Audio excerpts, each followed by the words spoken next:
When I bought my ranch, I figured I was finally buying peace.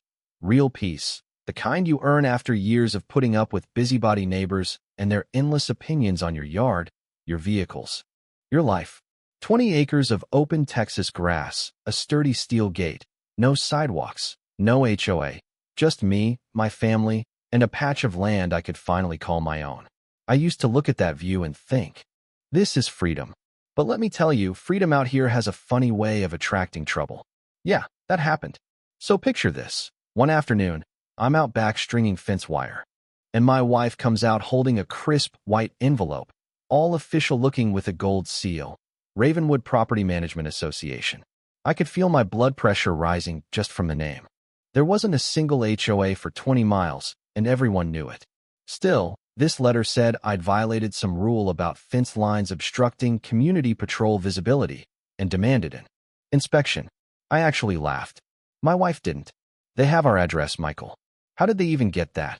That's when the hairs on the back of my neck stood up. Somebody had been snooping around our land. 2 days later, I get my answer. A white pickup with HOA Compliance Division painted on the side, big and bold like they wanted the whole county to see, kicks up dust all the way down my private road. Guy hops out in tactical pants, black vest, mirrored sunglasses, and a shiny badge that literally said HOA Cop. You can't make this stuff up. Morning, he says, standing with one hand suspiciously close to his hip. You Michael Reeves? I nod, careful not to give him anything. Depends who's asking. He gives me this cold smile, no warmth behind it. Sergeant Dale? Ravenwood, HOA Enforcement. You got our notice? I fold my arms, keeping my voice low. Yeah, I got it, and I tossed it, because I don't live under any HOA. He shrugs, tries to sound all business. That's not up for debate. Ravenwood expanded its boundaries. Your ranch is in our jurisdiction now. I actually let out a laugh right there. You're trespassing, I told him. Private land. Take your fake badge and get off my property before I call the sheriff. That wiped the smirk off his face for a second, but he pulled out a citation pad like he meant business. Non-compliance leads to fines. We'll need access to your property, all gates and outbuildings, for inspection. I step closer, staring him down. If you take one more step, that'll be criminal trespass under Texas Penal Code 30.05. And pretending to be a cop? That's a felony. Now leave. He paused, tucks his pad away, but looks me dead in the eye. You're making a mistake, Mr. Reeves. People who fight the HOA usually regret it. He walks off, dust swirling behind him. I watch him go, feeling that old familiar anger boiling up. My wife steps out, worried. Who was that? Somebody playing dress up. I tell her, but he'll be back. That night, I put up motion cameras, double-checked the locks, and tried to sleep. It wasn't about boundaries anymore. This was about control.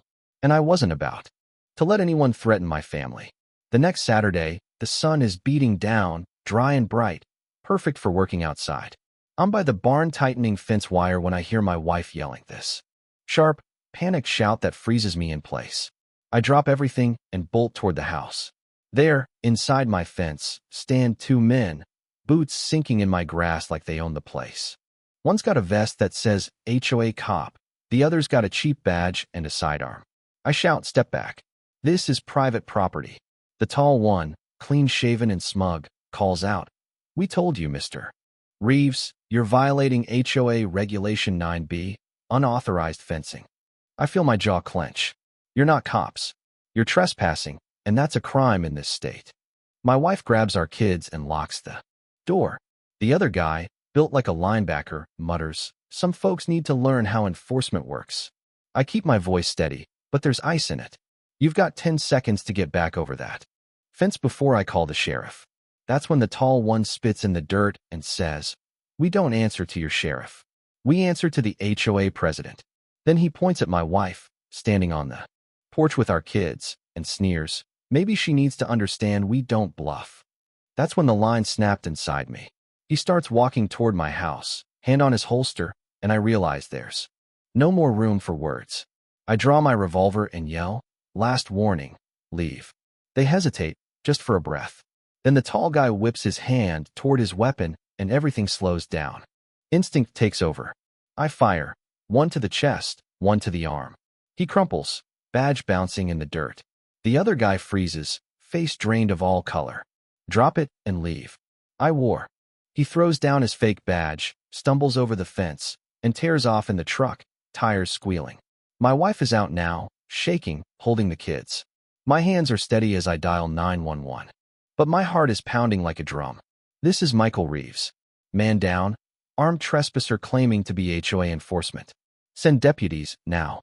Sirens echo across the valley, blue lights flicker over the pasture, and the sheriff's cruisers skid to a stop at my gate. Deputies move in, weapons drawn, ordering me to set my gun down. I do it, no argument. Once they see the man on the ground, wounded, but alive, their whole demeanor shifts. Paramedics get to work, wrapping the arm, patching the chest wound. The sheriff, a big man with a tired face, turns to me and says, "Talk to me, Michael." I spill the whole story, letters, threats, fake badges, the works. He listens, jotting notes. They called themselves HOA enforcement, he asks. Yeah, they threatened my wife and kids. He sighs, and his voice softens. You did what you had to do. A few hours later, I get a call to come down to the station. The man I shot, Eli Ward, is pale, arm in a sling, arrogance gone. It wasn't supposed to go that far, he mumbles. Linda Graves, the HOA president, told us to scare you. Said you wouldn't pay dues and needed to be put in your place. Told us to look like cops, act like cops. If we got caught, she'd cover for us. Nate Collins, the other guy, he's her nephew. He's hiding out at her place. The sheriff's eyes narrow. That's all we need. By sundown, they're raiding Linda's property. They find Nate's truck, fake badges, a stack of printed violation notices just like the one I got. Everybody gets hauled in. By next morning, the DA's got charges lined up: criminal, trespass, aggravated assault, impersonating a peace officer, conspiracy, fraud. Eli takes a plea deal, gets 5 years for cooperation. Nate, 8. Linda, well, she gets 10 years in state prison. And a pile of fines for cooking up the whole scheme. When the verdict drops, I'm standing outside the courthouse in the cold morning wind, finally breathing easy, finally feeling that real peace I bought this land for. The sheriff shakes my hand and says, "You stood your ground, Michael. The law stood with you. But let me ask you, after all that, did those fake HOA cops get what they deserved? What would you do if someone threatened your family, your land, the place you built with your own hands?" I'd love to hear your take. Drop a comment, share your story. Let's talk about what justice really means when it's your home on the line. Let me tell you, I wish I could say that after the trial, life slipped right back into the peaceful routine I'd always wanted. For a while, it almost did. I was out every morning before the sun, boots dewy from the grass, the smell of feed and hay and the low, contented sound of cattle making it feel like nothing bad could ever touch us. Again, my wife slept easier. The kids played outside until their cheeks flushed red, and for the first time in months, nobody talked about letters, or fake cops, or HOA threats over dinner. But you know how these stories go. Peace is never simple, and it sure isn't guaranteed, especially when there's someone out there still itching for revenge. It started small. A pickup truck parked out by the old county road, lights off, just sitting there at midnight. A few days later, a drone buzzing overhead, dipping low above my barn like it was casing the place. My neighbor Ruth came by one afternoon, worried look on her face, and said she'd seen strangers poking around her back pasture too. Folks she didn't recognize, wearing suits way too nice for rural Texas, making notes and taking photos. One night, just as I was settling down in my chair, my phone rang, a blocked number. I almost let it go to voicemail, but something made me answer. On the other end, a slow, icy voice. "Mr. Reeves, some folks never learn to play by the rules. Ravenwood isn't done with you yet." Then the line went dead. My heart dropped right into my boots. I knew that voice. It was Linda Graves' husband, Don. He'd kept his head down during the trial, let his wife take the fall, but he hadn't forgotten or forgiven. And I realized then that for some people, losing power isn't the end. It's just the start of a new kind of war. So I called the sheriff, Old Man Jenkins, still gruff as a cattle dog, but he listened close when I told him about the call, the late-night truck, the drone. "You know what I'd do, Michael?" he said, voice low. "I'd let him come. Let him try something stupid. Whole county's watching now. You got friends here. And he was right. Word spread like wildfire. The local volunteer fire chief offered to swing by every night, just to keep an eye out. My buddy Luis brought over some game cameras, set them up at every corner of the property. Even Ruth's grandson started parking his old beater pickup by my gate, just to make it clear, nobody here was alone. But the next big move didn't come at night. It came on a Sunday morning, just as church was letting out, when the county clerk, a woman named Mary Ann, always sharp as a tack, caught me in the parking lot and handed me a stack of papers. "You better take a look at this," she whispered.